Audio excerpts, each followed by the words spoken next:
Pre-trial conference sa impeachment case ni Vice President Sara Duterte umarangkada na lakay. Detalye sa report ni RH28 Raymond Dadpaas. Lakay Raymond. Nagsimula na ang pre-trial conference sa kinakarap na impeachment case ni Vice President Sara Duterte. Full force na dumating sa Senado ang mga miyembro ng prosecution panel sa pangunguna ni na Batangas Representative Jerbil Luistro, Leila Dilma, Chel Jokno at Joel Chua at iba pa nilang mga kasamahan. Bukod tanging si Dinagat Island Representative Kaka Bagao ang hindi nakatalo dahil meron daw siyang miyembrong pamilya na pumanaw.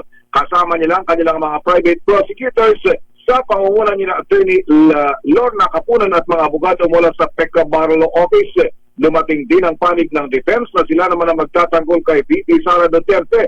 Ito sa panguna niya na Attorney Michael Powa at Attorney Sheila Sison. Kapansin-pansin na ang babata ng mga abogado na nasa panig ng pangalawang pulo.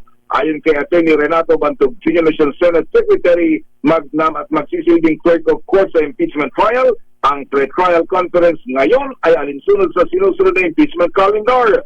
Sa pagganap ng prosecution at defense ay dito magaganap ang stipulation o pagkakasundo sa mga ebidensya na ilalahad sa trial. Ang pre-trial conference ay ginagawa sa layuning mapabilis ang proseso ng trial ng kaso. Ito si RH28 Raymond Dadpaas para sa DCRH, una sa Pilipinas, una sa Pilipino. Ang daming bayan.